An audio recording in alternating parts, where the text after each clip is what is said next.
Hello and welcome to my channel. मैं ना for BCom student. मैं आज आपको लिए बहुत इंटरेस्टिंग वीडियो लेके आई हूँ जिसके अंदर हम करेंगे कॉस्ट अकाउंटिंग का फुल सिलेबस रिवीजन। आज की वीडियो के अंदर अगली जो वीडियो आएगी उसके अंदर हम करेंगे इसका एक क्वेश्चन पेपर सोल्व करेंगे। 2022 का ही क्वेश्चन पेपर है, वो मैं आपको सोल्व करवाऊंगी। इसके बाद हम स्टार्ट करेंगे कॉस्ट अकाउंटिंग का पार्ट सेकेंड जो बीकॉम फाइनल ईयर के अंदर आता है। ये हमने बीकॉम फिफ्थ सेम के अंदर आता है, वो बीकॉम सिक्स सेम के अंदर आता है। तो हम स्टार्ट करते हैं फुल सिलेबस रिवीजन वीडियो, क्योंकि ये वीडियो बहुत लंबी होने वाली है। इससे पहले वीडियो को स्टार्ट करने से पहले मैं आपको एक बात बता दूं, अगर आप चैनल पे नए हैं तो पहले चैनल को जाकर सब्सक्राइब करें, बेल आइकन प्रेस करें फॉर न्यू न्यू अपडेट्स। तो हम स्टार्ट करते हैं यूनिट फर्स्ट। इसके जो टॉपिक्स हैं वो मैं आपको बता देती हूँ एक बार। मीनिंग क्या है इसका, फीचर, स्कोप, कॉस्ट अकाउंटिंग का technique, method, objective, importance and limitation. Costing क्या होती है, cost accountancy, cost centre and cost profit, cost meaning, elements and types. सिर्फ आज रिवीजन करवाऊंगी, कोई लाइन टू लाइन चीज़ें नहीं बताऊंगी। अगर आपको लाइन टू लाइन एक्सप्लेनेशन चाहिए तो आप चैनल पे चेक कर सकते हैं, मैं आपको पूरा करवा चुकी हूँ। उसके बाद ही मैं रिवीजन वीडियो लेके आई हूँ। कॉस्ट अकाउंटिंग मीनिंग क्या होता है, कॉस्ट अकाउंटिंग एक स्पेसिफाइड ब्रांच होती है। जनरली कॉस्ट अकाउंटिंग एक टेक्निक होती है, एक प्रोसेस होती है जो असरटेन करने में हेल्प करती है कॉस्ट को। कॉस्ट अकाउंटिंग एक ऐसी इंफॉर्मेशन, ऐसी टेक्निक होती है जिससे हम असरटेन कर सकते हैं कॉस्ट को। इसकी डेफिनेशन क्या होगी, cost accounting is a technique and process of ascertaining of cost. Cost को असरटेन करने के लिए टेक्निक लगाई जाती है कि हम कॉस्ट को कैसे निकालें। Nature, feature and characteristic of cost accounting क्या होंगी, स्पेशलाइज्ड ब्रांच है ये अकाउंटिंग की। इसके अंदर क्या है कि space classification, collection, recording, appropriations, determination and control of cost, सारी चीज़ें ये करती है कॉस्ट अकाउंटिंग। कॉस्ट की रिगार्डिंग जो भी चीज़ें होती है वो सारी करती है। Art and science as a both, cost accounting art भी है और साइंस भी है। क्योंकि कॉस्ट अकाउंटिंग साइंस कैसे है, because it is own principle और इसके खुद के प्रिंसिपल और खुद के रूल होते हैं। ये आर्ट कैसे, क्योंकि एक सिस्टमेटिक मैनर के अंदर हम इसको एक्सप्लेन करते हैं। कॉस्ट अकाउंटिंग है वो रिकॉग्नाइज की जाती है as a profession in the institute of cost accounting of work India provided professions assessing to the cost accounting and firms to the rules for their professional working and approaches.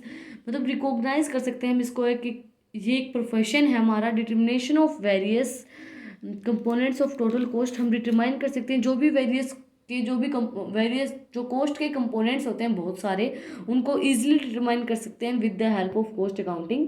है application of statistical data of computing profit and cost. जो भी हमें profit और cost निकालना होता है उसके लिए हमें एक स्टैटिकल डाटा प्रोवाइड करवाता है, एक ऐसी टेक्निक प्रोवाइड करवाता है जिससे हम अपना जो प्रॉफिट होता है और जो कॉस्ट होता है उसको निकाल सकते हैं। जो भी स्टैटिकल डाटा हेल्प करता है हमारे कॉस्ट शीट को प्रिपेयर करने के लिए, कॉस्ट स्टेटमेंट को प्रिपेयर करने के लिए, वेरियस जो भी कॉस्ट अकाउंट्स होते हैं यूज़ की जाते हैं for the purpose of comparison, उन सबको प्रिपेयर करने के लिए स्टैटिकल डाटा हमारे हेल्प करता है। इसके बाद हेल्पफुल टू मैनेजमेंट, ये मैनेजमेंट के लिए बहुत हेल्पफुल रहता है। This system provides information and measures for the control and guides various level of management. Control और गाइड करता है बहुत से लेवल ऑफ मैनेजमेंट के। Scope of cost accounting, classification of cost को बहुत ही अच्छे से क्लासीफाई कर लेता है। इसके elements, functions, nature, normality, controllability and relevance to decision making, उन सबको क्लासीफाई करने के लिए बहुत हेल्पफुल रहता है।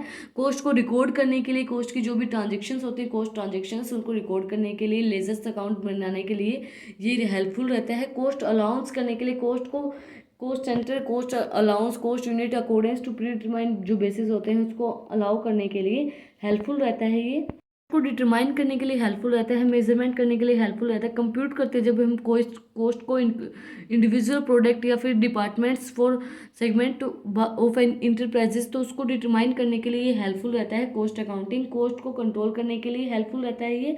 जैसे हमें कोई भी जो भी ऐसी टेक्निक्स यूज़ करता है, standard costing, budgetary control, inventory control, qualitative control, ऐसी टेक्निक्स को यूज़ करके कॉस्ट अकाउंटिंग हेल्पफुल रहता है कि हम कॉस्ट को कंट्रोल कर सकें। हमारी कॉस्ट कंपैरिजन करने में हेल्पफुल रहता है। कॉस्ट हमें कोई भी कंपेयर करने प्रीवियस ईयर की और जैसे नेक्स्ट ईयर की और प्रीवियस ईयर की हमें कॉस्ट कंपेयर करनी है तो उसके लिए हेल्पफुल रहती है हमारी cost accounting.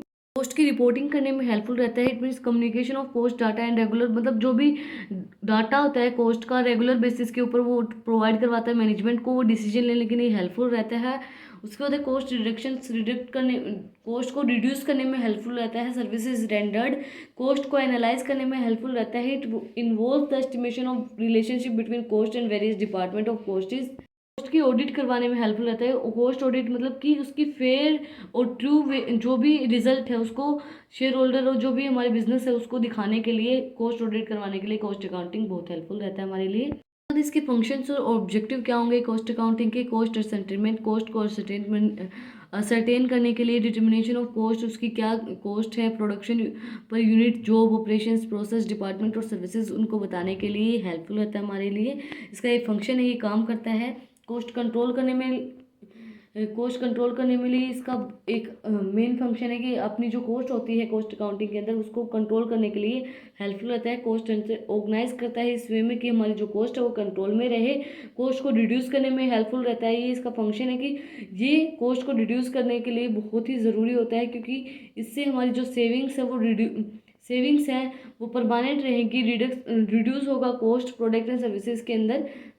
Attainment of profitability, profit को असरटेन करने में हेल्पफुल रहता है। ये ज़्यादा से ज़्यादा जितना हम ज़्यादा कॉस्ट को कंट्रोल करेंगे, कॉस्ट को रिड्यूस करेंगे, उतना ज़्यादा हमें प्रॉफिट होगा। डिटर्मिनेशन ऑफ सेलिंग प्राइस, जो जितने में हमें जैसे हमें कॉस्ट का पता चल गया है कि हमारी टोटल कॉस्ट एक प्रोडक्ट के ऊपर इतनी लगी है और हमें कितना, अगर हम कितना प्राइस रखें कि हमें प्रॉफिट हो और हमारी अर्निंग्स बढ़े, तो इस वजह से डिटरमाइन करने के लिए ये हेल्पफुल रहता है। डिटरमाइन करता है कि हमें कितने में ये कितने प्राइस के अंदर ये हमें सेल करना है।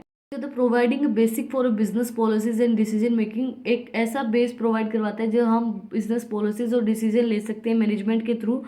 और कंप्लेंट्स टू स्टेटरी रिक्वायरमेंट्स, जो भी हमारी रिक्वायरमेंट्स होती है स्टेटरीज की, जो भी हमें जिस भी चीज़ की ज़रूरत होती है उनको मेंटेन करने के लिए हमें कॉस्ट अकाउंटिंग बहुत, उसका फंक्शन है कि हमें बहुत हेल्पफुल रहता है ये।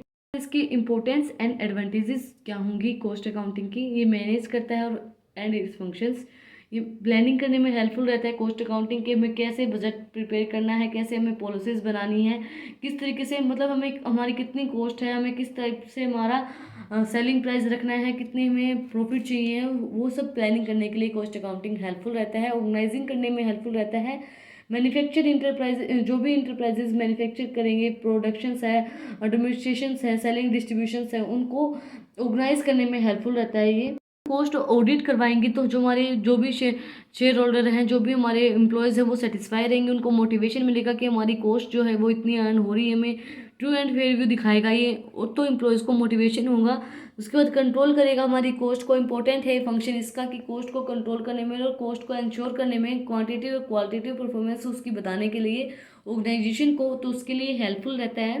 अदर एडवांटेजेस क्या होंगी? Control on wastage of material labour को कंट्रोल में रखेगा। सिस्टम्स की good check and good control रखेगा। परचेज और स्टोरिंग एंड इश्यूज, मटेरियल जो भी हमने इश्यू किए मटेरियल और परचेज किया है, वेस्टेज नहीं होने देगा, किसी भी चीज़ की स्पॉइल नहीं होने देगा। इकोनॉमिक को कंट्रोल में रखेगा। इकोनॉमिक इन कॉस्ट, जो भी हमारी इकोनॉमिक कॉस्ट होगी रिड्यूस करेगा उसको। टुगेदर विद इकोनॉमिक, जो भी हमारी कॉस्ट होगी ऐसी टेक्निक यूज़ करेगा, एनालाइज करेगा उसको, और हमारी जो इकोनॉमिक कॉस्ट होगी उसको कम करने में हेल्पफुल रहेगा। प्रॉपर यूटिलाइजेशन करेगा हमारे जो प्लांट्स हैं उनका, कंट्रोल करने में हेल्पफुल रहेगा। हमारा जो बजट है, standard costing and budgetary control है, उसको इफेक्टिव वे में यूज़ करके हमारी जो बजट है, जैसे हमें पता चल गया कि हमारी इतनी कॉस्ट लगी है, तो हम अगली बार बजट बना के रखेंगे। बजटरी कंट्रोल करने में हेल्पफुल रहेगा कि हमें इतनी कॉस्ट नहीं लगानी है, सिर्फ हमारे पास इतना बजट है तो हमें उसके अकॉर्डिंग ही हमारा बजट भी करनी है, प्रॉफिट भी निकालना है और हमारा बजट भी कंट्रोल में रहना चाहिए। Productivity, profit and loss account, periodically profit and loss account जो हमारा, उसको इन्वेंट्रीज को, सिस्टम्स को एक्सपायर करेगा, इन्वेंट्री कंट्रोल में रखेगा। कॉस्ट कंपेयर करने में हेल्पफुल रहेगा कि हमारी कॉस्ट कितनी आई है, जो पिछले साल की कितनी थी, इस साल कितनी है। उन सब चीज़ों को कंट्रोल करने में और उन सब चीज़ों को कंपेयर करने में हेल्पफुल रहेगा। यूज इन पॉलिसीज डिसीजन, जो भी हमें डिसीजन लेने हैं, इंटरनल पॉलिसीज हैं, सेल्स परचेज हैं, फिक्सेशन है, इंक्रीज करेंगे हम कैसे प्रोडक्शन को इंक्रीज करें, उन सब डिसीजन लेने में हेल्पफुल रहेगा। इसके एडवांटेजेस क्या हैं? एम्प्लॉयज़ के regarding, cost accounting system is useful for employ also. This systems believes important training देता है, वर्कमैनशिप देता है, एकदम इफेक्टिव बनाने के लिए इंट्रोडक्ट करता है इंसेंटिव प्लान्स, नए नए प्लान्स को रिम्यूनरेट करता है, प्रोवाइड वेलफेयर करता है, जो भी हमारे एम्प्लॉयज़ है providing welfare and innovatives provide करवाता है। इसके बाद एडवांटेजेस क्या होंगे कंज्यूमर के लिए कॉस्ट अकाउंटिंग की? Cost systems provides cost control which leads to the reductions of cost of production and services। जो cost accounting क्या है, प्रोवाइड करता है, cost को कंट्रोल करने में हेल्पफुल रहता है। तो ये cost की जो प्रोडक्शन है, सर्विसेज होंगी, उनको कम करने में हेल्पफुल रहेगा, रिड्यूस करने में हेल्पफुल रहेगा। जो भी ऑर्गेनाइजेशन के जो प्लान्स होंगे, ये ऑर्गेनाइजेशन है, this helps to organisation the offers product and services of consumer at a lower price के अंदर गुड क्वालिटी प्रोवाइड करवाएगा। ये एडवांटेजेस क्या होंगी गवर्नमेंट के लिए? एक सिस्टमेटिक यूजफुल गवर्नमेंट डिसाइड करेगा, state subsidy industries and also economic planning, जो भी डेवलपमेंट स्टेट्स हैं उनको प्लान करेगा। गवर्नमेंट को क्या क्या चीज़ें रिक्वायर हैं, वेरियस डिटेल्स हैं, वो सब चीज़ें प्रोवाइड करवाएगा। Forming various economic policies, tax policies, business policy, industrial policy, financial import and export, सारी पॉलिसीज उसको प्रोवाइड करवाएगा। ये कोस्ट अकाउंटिंग के एडवांटेजेस हैं गवर्नमेंट के लिए। उसके बाद costing, cost accounting and cost accountancy क्या होगा? कोस्ट क्या होगा? सबसे पहले कोस्ट एक नाउन है। Noun it means the expenditure incurred, जितने हमारे एक्सपेंडिचर इनकर्ड हुए हैं attributed to specific things and activities, जो भी हम एट्रीब्यूट कर रहे हैं specific things, attributed to specific thing and activity, उसको बोलेंगे हम कोस्ट। कोस्टिंग क्या होंगे? कोस्टिंग एक ऐसी टेक्निक और प्रोसेस है जिसके अंदर हम असरटेन करते हैं कोस्ट को। कोस्ट अकाउंटेंसी क्या होगी? Cost accountancy is that process for the cost from the point of the at which हमारे एक्सपेंडिचर इनकर्ड हुए और कम्युनिटेड हैं, एक्सटेब्लिश किए हैं हमने, एक्सटेब्लिशमेंट ऑफ यूटिलाइज्ड रिस्पॉन्सिबिलिटीज़ हैं, जो हमारी रिलेशनशिप हैं कोस्ट सेंटर कोस्ट यूनिट के द्वारा। कोस्ट अकाउंटेंसी क्या होगा? It is application of costing. Costing की एक एप्लीकेशन होती है कोस्ट अकाउंटेंसी के। इसके principles, method, techniques, scientific arts, practices of cost, ascertainment of profitability, सारी चीज़ें इसके अंदर इंक्लूड की जाएंगी। जो परसेंटेज है information derived through purpose of manager decisions, उसके लिए हेल्पफुल रहता है हमारी कोस्ट अकाउंटेंसी। आज की वीडियो बहुत ज़्यादा लंबी हो जाएगी, तो अगर आपको वीडियो पसंद आती है तो इसके अंदर एक कमेंट कर दिया करो, एक लाइक प्लीज़, और शेयर करा करो ज़्यादा से ज़्यादा अपने फ्रेंड्स तक, उनको जिनको मतलब नोट्स की ज़रूरत होती है। और चैनल को सब्सक्राइब कर दिया करो और बेल आइकन प्रेस करा करो नई नई अपडेट्स के लिए, क्योंकि मैं आपको डेली नए नए टॉपिक्स, नई नई अपडेट्स करवाती रहती हूँ। वीडियो को लंबी नहीं करूँगी अब भी।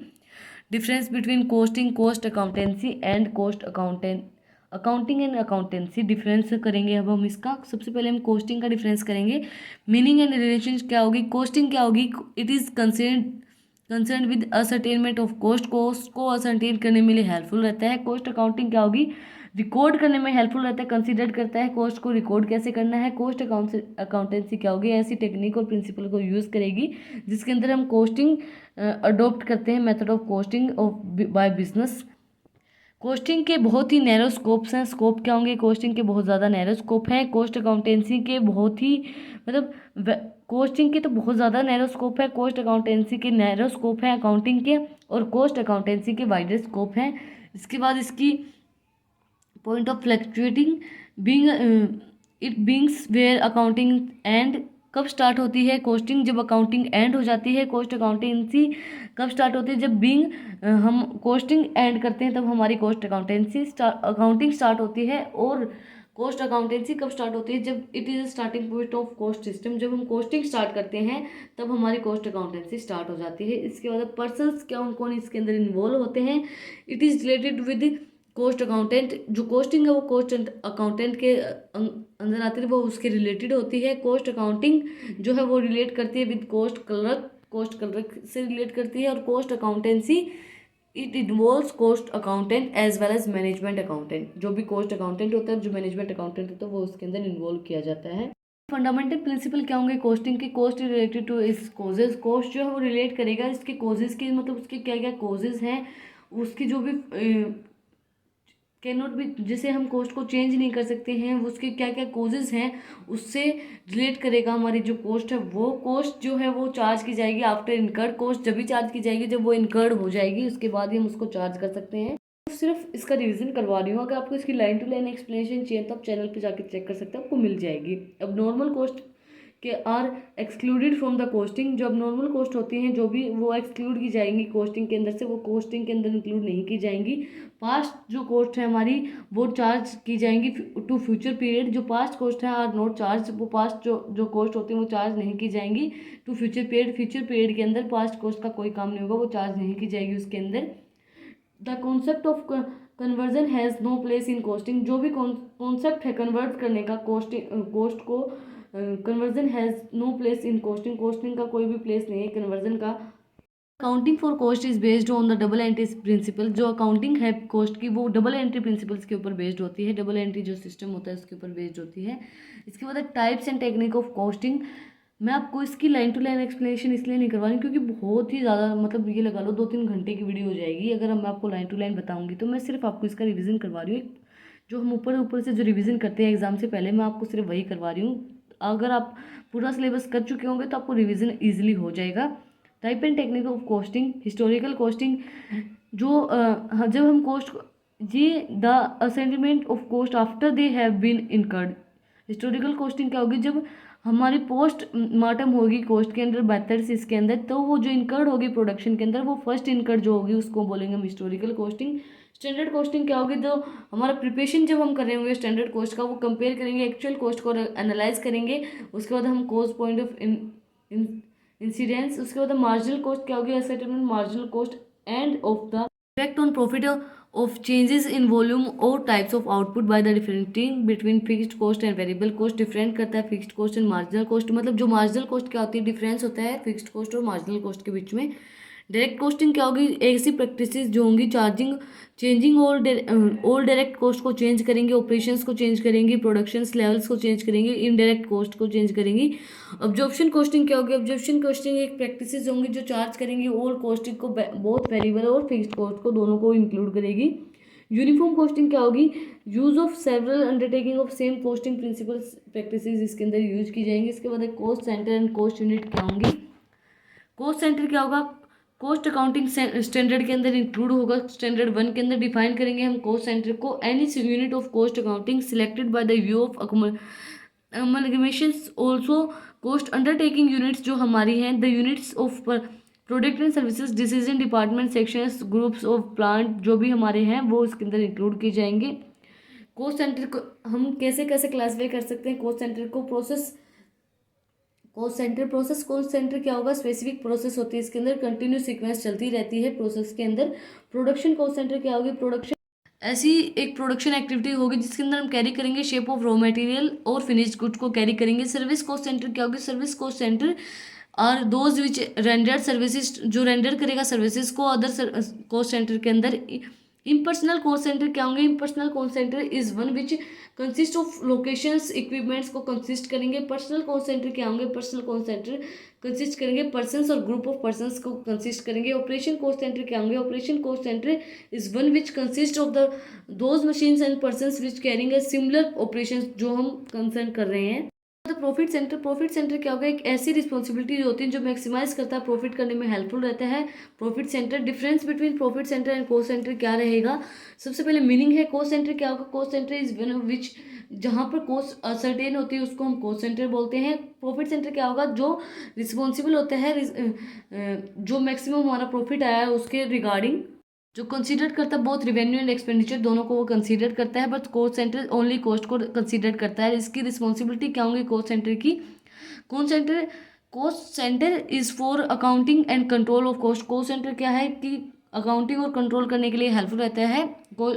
रिस्पॉन्सिबिलिटी होती है कि वो कॉस्ट को कंट्रोल में रखे और अकाउंटिंग करे उसकी। प्रॉफिट सेंटर क्या होगा, अडॉप्ट करता है जो भी हमारा प्रॉफिट टारगेट है उसको अडॉप्ट करता है। उसकी रिस्पॉन्सिबिलिटी होती है कि वो प्रॉफिट को अचीव करे जितना हमारा टारगेट है।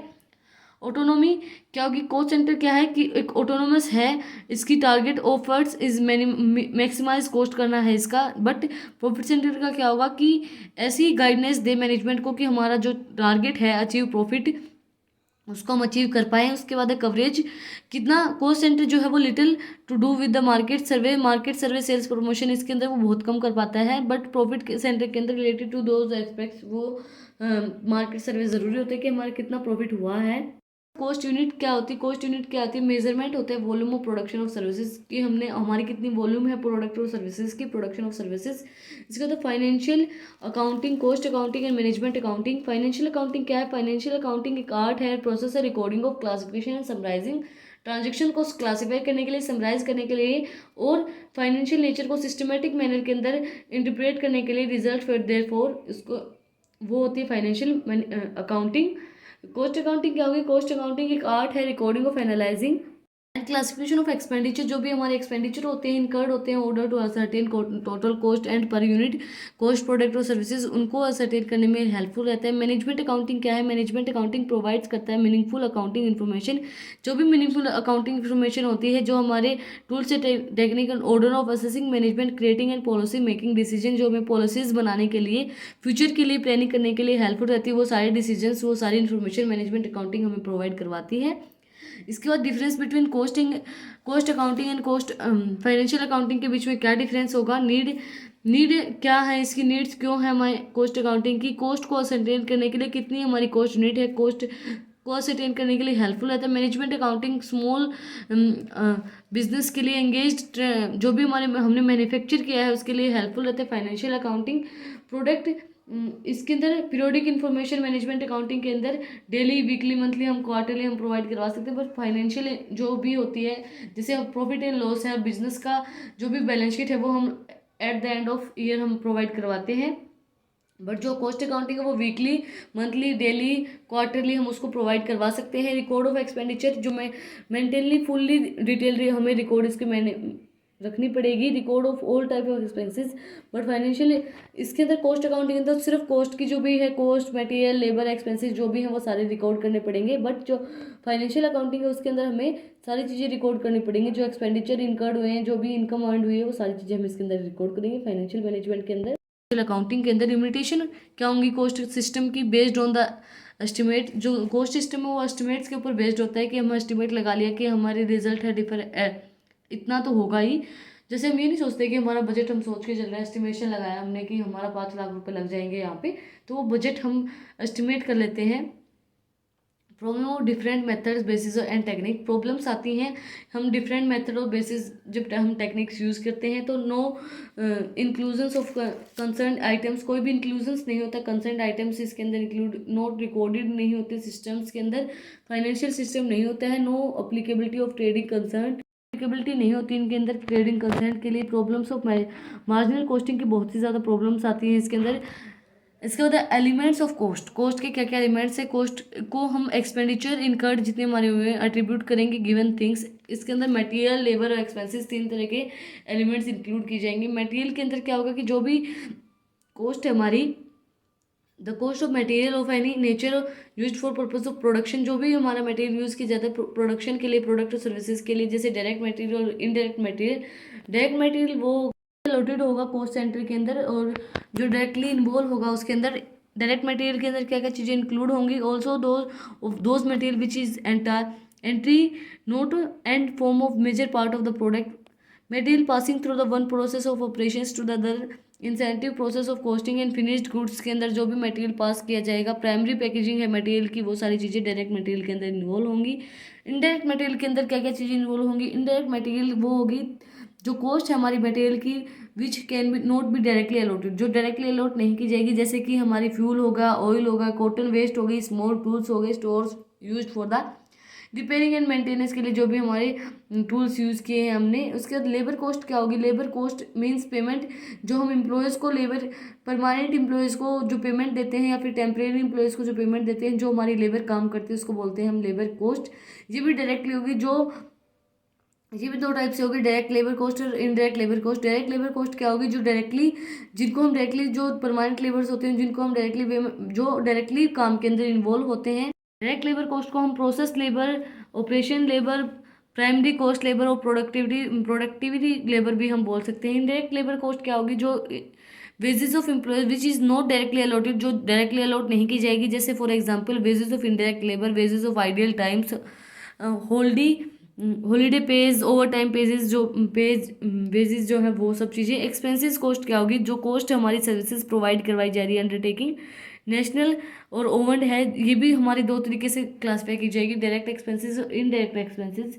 डायरेक्ट एक्सपेंसेस क्या होंगे? जो डायरेक्टली मटेरियल और लेबर, जो डायरेक्ट मटेरियल डायरेक्ट लेबर के अंदर आइडेंटिफाई किए जाएंगे उसको बोलेंगे हम डायरेक्ट।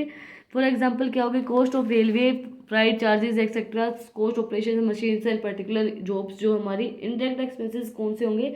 जो इनडायरेक्ट मटेरियल और इनडायरेक्ट लेबर के अंदर जो डायरेक्टली अलॉटेड नहीं होंगे, इंक्लूड इसके अंदर क्या क्या चीज़ें इंक्लूड की जाएंगी? Factory expenses, office and administration expenses, selling and distribution expenses. हम क्लासीफाई कैसे करेंगे कॉस्ट को? Basic rules of classification of cost classify कैसे कैसे करेंगे? अरेंजमेंट करेंगे हम पहले कॉस्ट को लॉजिकल ग्रुप्स के अंदर, having regard of their nature and purpose के रिगार्ड्स। आइटम्स जो हमारे क्लासीफाई किए जाएंगे, कैरेक्टरिस्टिक्स एंड साइंटिफिक रिसर्च। हम कैसे क्लासीफाई करेंगे कॉस्ट को? बेसिस ऑफ क्लासीफाई हम तीन तरीके से क्लासीफाई करेंगे कॉस्ट को, according to nature of expenses. Nature of expenses के अंदर कैसे होगा? शुल भी ये भी तीन तरीके से क्लासीफाई किया जाएगा कॉस्ट के अंदर, मटेरियल, लेबर एंड एक्सपेंसेस। इसके बाद नेचर ऑफ एक्सपेंसेस के अंदर क्या होगा कि भाई जो डायरेक्टली जो मटेरियल, लेबर, एक्सपेंसेस जो हमारे लगे हैं, जैसे मटेरियल के अंदर सेम चीज़ है, डायरेक्ट और इनडायरेक्ट। लेबर के अंदर भी डायरेक्ट लेबर, इनडायरेक्ट लेबर, और एक्सपेंसेस के अंदर भी डायरेक्ट और इनडायरेक्ट। उसके बाद according to relation to the cost centre. इसके अंदर क्या आएगा? क्लासीफाई करेंगे हम method allocation of cost and this classification can be, इसको भी हम सेम वे में क्लासीफाई करेंगे, डायरेक्ट और इनडायरेक्ट। डायरेक्ट के अंदर तीनों चीज़ें आएंगी, material, direct material, direct labour and direct expenses. Indirect के अंदर भी सेम चीज़ें आएंगी, indirect material, indirect labour and indirect expenses. Cost, direct cost क्या होगी? डायरेक्ट कॉस्ट एक ऐसी कॉस्ट होगी जो डायरेक्टली आइडेंटिफाई की जाएगी फाइनल प्रोडक्ट और सर्विसेज के अंदर। इनडायरेक्ट कॉस्ट क्या होगी? ऐसी कॉस्ट होगी जो डायरेक्टली आइडेंटिफाई नहीं की जाएगी। उसके बाद अकॉर्डिंग टू द फंक्शन और एक्टिविटीज़। फंक्शन और एक्टिविटीज़ के अंदर हम कैसे इसको क्लासीफाई करेंगे? On these functions, production function, administration function, selling function and distribution and research and department. Production function को हम कैसे, जैसे जो हम सप्लाई करें material, labour, services and with the primary packaging of the product, वो प्रोडक्शन फंक्शन के अंदर इंक्लूड की जाएगी। एडमिनिस्ट्रेशन फंक्शन क्या होगा? Formalisation of property. Administration course के अंदर क्या होगा कि फॉर्मुलेशन करेंगे, डायरेक्टली ऑर्गेनाइजेशन एंड कंट्रोल करेंगे ऑपरेशंस को, अंडरटेकिंग जो भी हमारे ऑपरेशंस हैं, एडमिनिस्ट्रेशन ऑपरेशंस उनको फंक्शन करेंगे, रिसर्च करेंगे, डेवलपमेंट करेंगे। सेलिंग कॉस्ट क्या होगी? Sinking create and stimulate demands को करने में हेल्पफुल रहेगी। डिस्ट्रीब्यूशन कॉस्ट क्या होगी? डिस्ट्रीब्यूट करने के लिए जो भी हमने पैकेजिंग की है, जो भी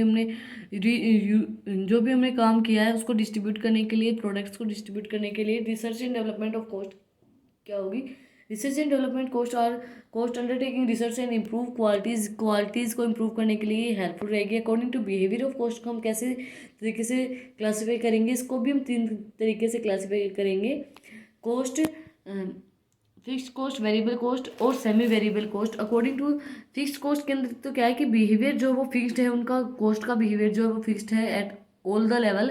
वेरिएबल कॉस्ट का क्या होगा? वेरिएबल कॉस्ट का जो बिहेवियर है वो चेंज होता रहता है with the level of production. But semi variable का क्या होगा? सेमी वेरिएबल का कई बार फिक्स हो जाता है, कई बार वेरिएबल होता है, मतलब दोनों चलते हैं इसके अंदर। इसके बाद according to the nature of production, production के नेचर के अंदर क्या होगा? सबसे इसके अंदर क्या क्या चीज़ें इंक्लूड की जाएंगी? मैन्युफैक्चर प्रोडक्ट कॉस्ट क्लासीफाई हम करेंगे इसको। बी बैच कॉस्ट, इसके अंदर क्या होगा कि जो भी हम कंसिस्ट करेंगे ग्रुप आर्टिकल्स एंड मेंटेन करेंगे, identify through out any more stages of production. Process cost के अंदर क्या होगा? जो प्रोडक्शन की कॉस्ट होगी, प्रोडक्शन की प्रोसेस होगी, और गुड्स की जो भी सीक्वेंस होगी उसको कंटिन्यू करने के लिए, रिस्पेक्टिव ऑपरेशंस को प्रोसेस करने के लिए उसको इनकर्ड करती है जो भी period in the consideration as a cost, उसको इसके अंदर इंक्लूड की जाएगी। इसके बाद ऑपरेशन कॉस्ट क्या होगी? ऑपरेशन कॉस्ट ऐसी कॉस्ट होगी जो स्पेसिफिक ऑपरेशंस के अंदर इन्वॉल्व की जाएगी, प्रोडक्शन प्रोसेस और बिजनेस एक्टिविटीज़ के अंदर। कॉन्ट्रैक्ट कॉस्ट क्या होगी? कॉन्ट्रैक्ट कॉस्ट इज कॉस्ट होगी ऐसी जिसके अंदर हम contract with same items, conditions, adjustments, arguments with the contract and contract लेंगे। उसके अंदर जॉइंट स्टॉक क्या होगी? जॉइंट स्टॉक ऐसे ही कॉमन कॉस्ट होगी जिसके अंदर हम फैसिलिटेट करेंगे series employees and output of the to और more stimulate products and otherwise cost related to operations and community और टू द सर्विसेज। उसको the according to the time period के अकॉर्डिंग क्या होगा? The cost items is related to the specific period of the time and cost can be classified according to the systems of assessment of specific purpose के लिए हम इसको use करेंगे। Historical pre determined standard costing and estimated cost. इसी के साथ जो हमारी फर्स्ट यूनिट थी वो कंप्लीट हो चुकी है, तो हम अब रिवाइज करेंगे सेकंड यूनिट। सेकंड यूनिट को रिवाइज करने के बाद मैं इसका 2 पार्ट लेके आऊँगी इस फुल सिलेबस रिवीजन वीडियो का, क्योंकि ये बहुत लंबी हो जाएगी, क्योंकि कॉस्ट अकाउंटिंग का बहुत ज़्यादा सिलेबस है। जो सेकंड, क्योंकि ये सारा इन्वॉल्व हो गया है, 5th सेम का और 6th सेम का जो सिलेबस था वो सारा इन्वॉल्व करके 5th सेम के अंदर बहुत ज़्यादा सिलेबस दे दिया है। बट जो हम 6th सेम का सिलेबस करेंगे कॉस्ट अकाउंटिंग का वो बहुत कम है, बहुत जल्दी आपको करवा दूंगी मैं। यूनिट सेकंड हम आज की वीडियो के अंदर कवर करेंगे, पूरी इसका पूरा रिवीजन करेंगे। उसके बाद जो हमारा सेकंड पार्ट होगा उसके अंदर हम कवर करेंगे जो हमारी यूनिट थर्ड और यूनिट फोर, उसका रिवीजन करेंगे 2 पार्ट के अंदर। तो अगर आप अभी तक आपने चैनल को सब्सक्राइब नहीं किया तो जाके आप चैनल को सब्सक्राइब करो, बेल आइकन प्रेस करें for new updates. Material costing unit second है, मीनिंग इसके ऑब्जेक्टिव। मटेरियल कॉस्टिंग क्या होती है? Material purchase and produce, fixation of inventories, level, reordered level, minimum level, maximum level, danger level, EOQ analyse, method of valuing material issue, wages of material, main types उसके क्या क्या हैं। Educate करती है proper control and जो materials होते हैं उनको work in progress finish good के अंदर इन्वेंटरीज को लेके आने के लिए, प्रोडक्ट टाइम प्रोडक्शन प्लान करने के लिए, until goods are sold saved and is important feature है इसकी कॉस्ट अकाउंटिंग सिस्टम के अंदर। जो स्टडी है इसका हम कैसे स्टडी करेंगे? Purchase of material and storing material, inventory control and purchasing of material हम कैसे परचेज करेंगे? परचेज ऑफ मटेरियल कैसे करेंगे? The quality of finished product depends upon the quality of raw material.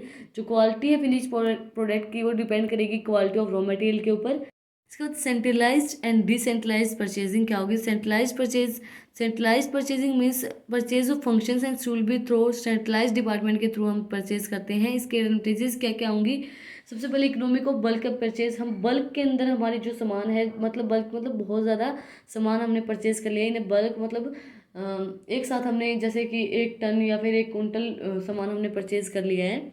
For the expert and talent purchasing staff, the जो भी centralise purchasing होगी department के वो स्टाफ हाईली पेड स्टाफ होगा, उसका एक्सपर्ट है, टैलेंटेड प्रिस्क्राइब करेंगे हम, बेटर कंट्रोल होगा। सेंट्रल परचेजिंग बेटर कंट्रोल करने में हेल्पफुल रहती है, यूनिफॉर्म। इसके बाद economic and complaints of records, मतलब सेंट्रलाइज परचेजिंग जो है वो परचेज रिकॉर्ड करती है और कीप करती है एनी प्लेसेस अंडर सुपरवाइजर और परचेज ऑफिसर्स, अडॉप्ट करती है यूनिफॉर्म पॉलिसीज़ को। इसके बाद इसके अदर एडवांटेजेस क्या होंगे? Central purchasing generally leads to central stores के अंदर लीड करती है, ये बेटर कंट्रोल करती है, ओवर स्टोर करती है। जब किसी चीज़ के एडवांटेजेस होते हैं तो डिसएडवांटेज होंगी। डिसएडवांटेज क्या होंगे सेंट्रल कंट्रोल की? सेंट्रलाइज्ड कंट्रोल की डिले इन परचेजिंग के अंदर डिले करवा सकते हैं। हम मान लीजिए हमने ज़्यादा बल्क में सामान परचेज कर लिया है तो वो डिले करवाता रहेगा हमारी, अब हम उसको दोबारा उसको परचेज नहीं कर पाएंगे। हाईली इंटेलेक्चुअल कॉस्ट लगेगी, इंक्रीज इन जो हमारी ट्रांसपोर्टेशन कॉस्ट है, हम बल्क में सामान लेंगे तो हमारी ट्रांसपोर्टेशन कॉस्ट को इंक्रीज कर देगा ये। इसके बाद चेंज ऑफ मिसअंडरस्टैंडिंग, मतलब चांस है कि आपकी मिसअंडरस्टैंडिंग हो सकती है। उसके बाद नो लॉजिस्टिक परचेजिंग, कोई भी हम नो लोकलाइज्ड परचेजिंग, हम कोई भी लोकल में कोई भी चीज़ परचेज नहीं कर सकते हैं। उसके बाद परचेज साइकिल क्या होगी? सबसे पहले परचेज साइकिल क्या है? इन टेकिंग द परचेज, सबसे पहले हम इनटेक करेंगे परचेज का स्टॉक कीपर से टू मेकअप स्टॉक लेंगे, प्रोडक्शन प्लान करेंगे, जो भी हमारा इनटेक करेंगे, जो भी हमें स्टॉक चाहिए होगा। उसके बाद परचेज को रिकॉग्नाइजेशन करेंगे कि हमें क्या क्या, मतलब रिक्वेजिशन करेंगे कि हमें परचेज डिपार्टमेंट के अंदर कि हमें क्या क्या मटेरियल चाहिए, अनलिस्टेड क्या क्या हमारे पास हम फॉर्म्स ऑफ। उसके बाद बिल ऑफ मटेरियल क्या? मैंने वाला job of work order is taking hands, मतलब जो हमारा बिल हम देंगे उसको। उसके बाद डिसाइड करेंगे कि हमें इंपॉर्टेंट फैक्टर क्या है relating to purchase, want what to purchase, उनको क्या परचेज करना है, what to purchase, when to purchase, वो कहाँ परचेज करेंगे, और for how much to purchase, वो कितना परचेज करना चाहते हैं, वो सब चीज़ें। अगर आपको इनकी लाइन टू लाइन एक्सप्लेनेशन चाहिए, मैंने आपको पहले बताया तो आप चैनल पे जाकर चेक कर सकते हो, आपको लाइन टू लाइन एक्सप्लेनेशन मिलेगी। मैं आपको आज सिर्फ इसका थोड़ा रिविजन करवा रही हूँ। चेक करेंगे कि हमें किनको सप्लाई करना है, supplier of selecting of suppliers पर फिर हम परचेज का ऑर्डर देंगे एंड फॉलो अप उसको फॉलो करेंगे। फिर हम रिसिप्ट लेंगे हमारी गुड्स की, जो भी रिसिप्ट होगी उसको। उसके बाद है इंस्पेक्शन करेंगे, हमें गुड्स रिसीव जो हुआ है वो हमने मंगवाया था वही मिला है कि, फिर हम पास करेंगे इनवॉइस। उसके बाद है बिन कार्ड क्या होता है? बिन कार्ड ऑल्सो नोन एज बिन टैग भी हम बोल सकते हैं इसको, स्टॉक कार्ड हम बोल सकते हैं। Stock card showing quantity records and receipt को शो करता है। इशू करते हैं जो भी कॉस्टिंग के अंदर बैलेंस ऑफ मटेरियल, जो भी हमारा बैलेंस बचा हुआ है मटेरियल का, कीप इन द कोरस्पॉन्डिंग जो हम बिन बोलते हैं उसके अंदर।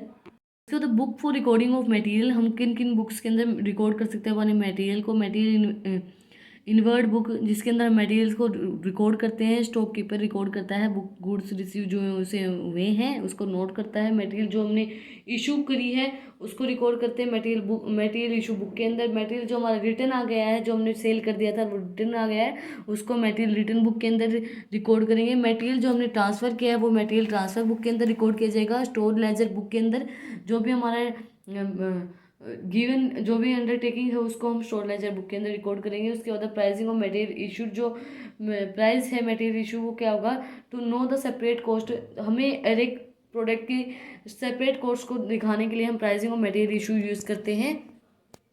इसका प्रिंसिपल क्या होगा, कॉस्ट पर method, first in first out, FIFO method, LIFO method, highest in first out, basic stock method, specific price method, average cost price method, simply average simple average method, weighted average method, material market price method, replacement price method, release price method, national price method और standard price method, inflected price method. Cost price method क्या होगा, सबसे पहले cost price method means the price which has material has been receive, जो जिस हमें material receive हुआ है।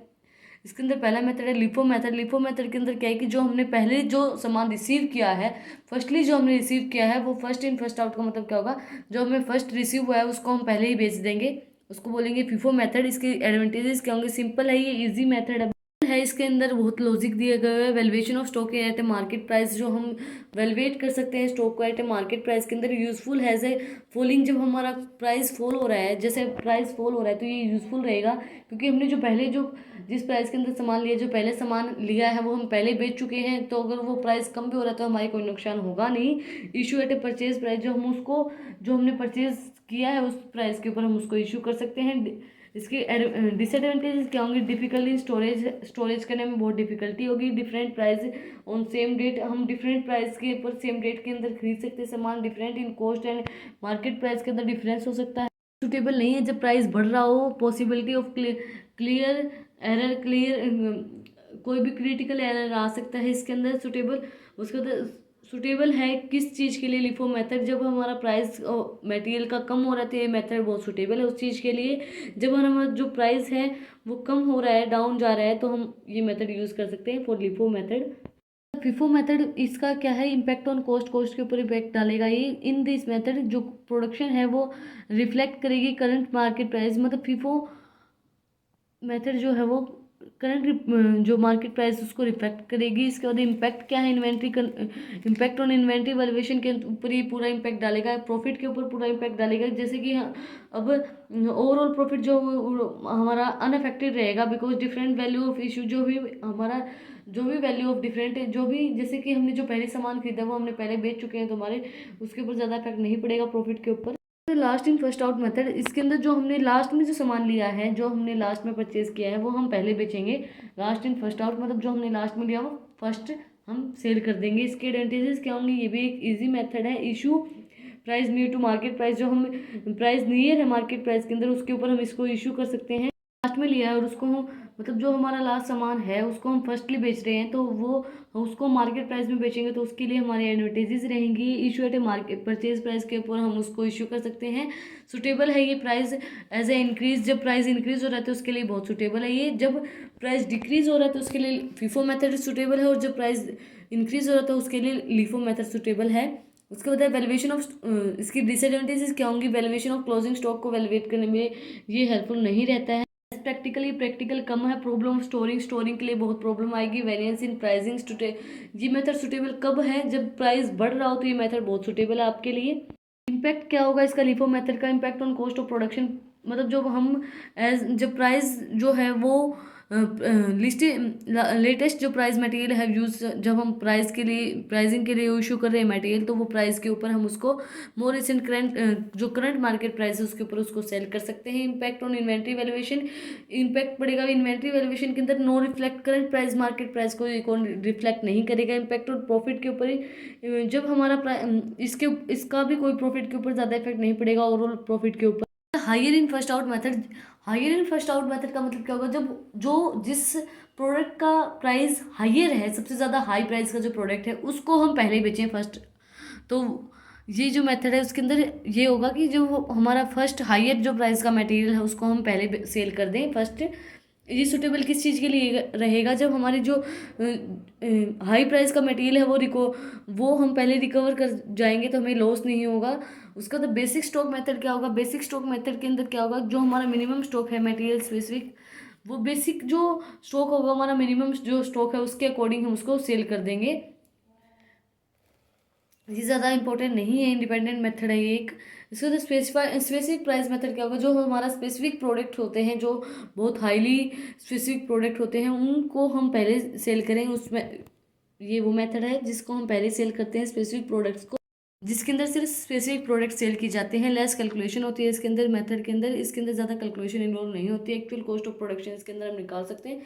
प्रॉपर वैल्यूएशन ऑफ स्टॉक, हम इसके जितना भी वैल्यूएशन हमने स्टॉक का किया वो प्रॉपरली हम इसको मेजर कर सकते हैं। ये इसके डिसएडवांटेज क्या होंगी, ये अनसुटेबल है, सुटेबल नहीं है, ये प्रैक्टिकल प्रॉब्लम्स आएंगी इसके अंदर, प्रैक्टिकली हम इसको सॉल्व नहीं कर सकते इस मेथड को। इसके बाद inventory material control. Inventory material क्या होगा, प्लानिंग करेगा ऑर्डिनरी शेड्यूल से मटेरियल यूज जो हम मैन्युफैक्चर करें, मैन्युफैक्चरिंग प्रोसेस के लिए जो यूज़ किए जाते हैं। फंक्शंस क्या होंगे मटेरियल कंट्रोल के, मिनिमाइज करेगा कैपिटल इन्वेस्टमेंट, परचेजिंग को मटेरियल करेगा, चेक करेगा एवरी वेस्टेज ऑफ स्पॉइलेज, जो मटेरियल जो वेस्ट हो रहा है उसको मटेरियल को कंट्रोल करने में हेल्पफुल रहता है।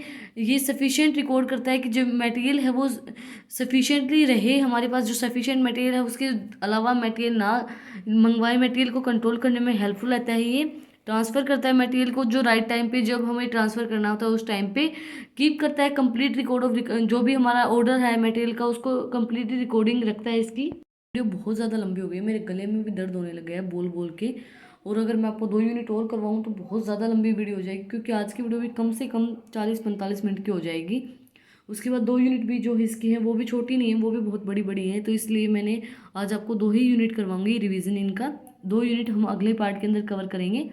फिर इसके एडवांटेजेस क्या है, इंपॉर्टेंस मटेरियल कंट्रोल की, smooth functioning of production process, जो हमारी प्रोडक्शन प्रोसेस है वो स्मूथली चलती रहेगी, हमारा मटेरियल कंट्रोल में रहेगा, तो हमें मटेरियल की नीड होगी तो हम उसको रीऑर्डर कर सकते हैं। उसके बाद इंक्रीज़ करेगा प्रॉफिट को, हमारा मटेरियल, हम कोई भी चीज़ मटेरियल को स्पॉइल नहीं करेंगे तो हमारा प्रॉफिट ऑटोमेटिकली इंक्रीज होगा। सूटेबल रहेगा एम्प्लॉयमेंट के लिए, एम्प्लॉयज़ के लिए बहुत सूटेबल रहेगा ये मेथड।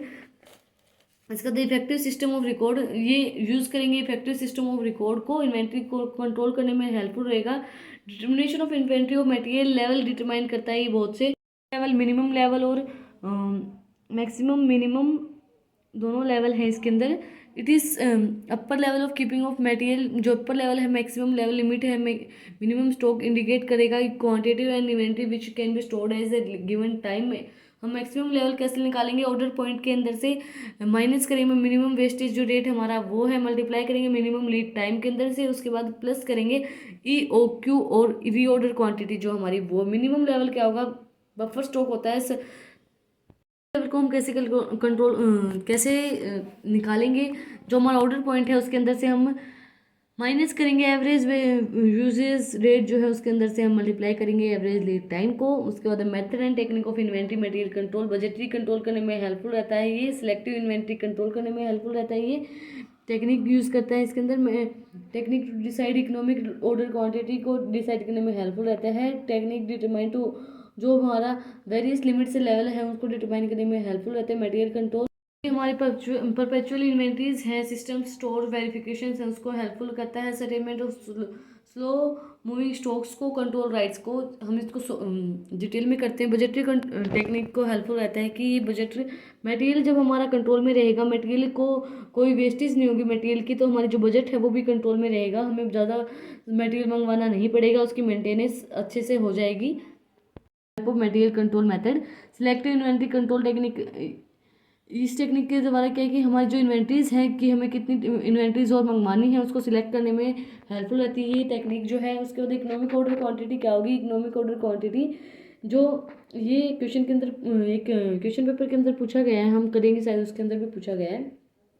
इकोनॉमिक ऑर्डर क्वांटिटी क्या है, ये साइज परचेज करता है ऑर्डर विच मिनिमाइज करता है टोटल इन्वेंट्रीज को, कॉस्ट यूनिट जो है अज्यूम करती है कंडीशन है सर्टेन मॉनेटरी फैक्टर्स क्या क्या अफेक्ट करेंगे इकोनॉमिक ऑर्डर क्वांटिटी को? सबसे पहले इकोनॉमिक इन ट्रांजेक्शन कॉस्ट, जो भी हमारी ट्रांजेक्शन कॉस्ट होंगी वो इफेक्ट करेंगी। बेनिफिट्स जो फैसिलिटेट करेंगे ऑफर सप्लाईज को बेनिफिट करेंगे।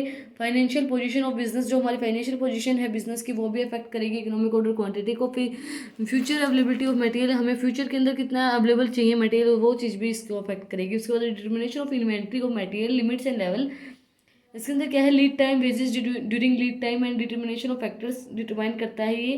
उसके बाद कंट्रोल रेशो, रेशो को कंट्रोल करने में हेल्पफुल रहेगा मटेरियल कंट्रोल, हम रेशो को कंट्रोल कर सकते हैं। Inventory turnover ratio, input output ratio, inventory turnover ratio के अंदर क्या होगा कि इन्वेंट्रीज जो भी है हमारा material during periods of average, जो हमारी इन्वेंट्रीज है ड्यूरिंग दैट पीरियड, उसको कंट्रोल करने में हेल्पफुल रहेगा। मटेरियल टर्नओवर, इसके अंदर टर्नओवर दो तरीके से दिया गया है, मटेरियल टर्नओवर और फिनिश स्टॉक। मटेरियल टर्नओवर हम कैसे निकालेंगे, वैल्यू ऑफ मटेरियल यूज जो हमने पीरियड के अंदर किया है उसके अंदर डिवाइड करेंगे average material during that period, तो मैं मटेरियल टर्नओवर निकलाएगा। फिनिश स्टॉक टर्नओवर कैसे निकालेंगे, जो फिनिश स्टॉक हमने यूज़ किया है उस पीरियड के अंदर, जो हमारा average stock during the period है तो उसको हम निकालेंगे, तो हमारा फिनिश स्टॉक टर्नओवर भी निकलाएगा। तो इनपुट आउटपुट रेशियो के अंदर क्या होगा, जो हमारा रेशियो है रॉ मटेरियल पुट जो मैन्युफैक्चर करेंगे हम स्टैंडर्ड, और रॉ मटेरियल कंट्रोल करेंगे एक्चुअल कॉस्ट आउटपुट के द्वारा। इनपुट आउटपुट रेशियो कैसे हम कैसे कैलकुलेट कर सकते हैं, इनपुट जो हमारा है, इनपुट यूनिट जो है उसको डिवाइड करेंगे आउटपुट यूनिट से और मल्टीप्लाई करेंगे 100 से, तो हमारा इनपुट निकल आएगा, आउटपुट रेशियो निकल आएगा। इसके बाद आज की वीडियो में हमने कवर किया है सिर्फ unit first and unit second का फुल सिलेबस रिवीजन, हमने हाफ सिलेबस रिवाइज कर लिया है unit first and unit second. Half syllabus हम अगली वीडियो के अंदर कवर करेंगे अगले पार्ट के अंदर। सच बताऊँ ना, मेरा हाथ भी बहुत ज़्यादा पेन करने लगा है कि फ़ोन को ऐसे पकड़े पकड़े, लेकिन फिर भी मैं आप लोगों के लिए इतनी मेहनत कर रही हूँ, तो इस मेरी मेहनत के लिए एक लाइक कर दो। अगर आपको आज की वीडियो पसंद आई तो इस वीडियो को ज़्यादा से ज़्यादा लाइक करें, चैनल को सब्सक्राइब करें, बेल आइकन प्रेस करें for new update. Thank you for watching my video.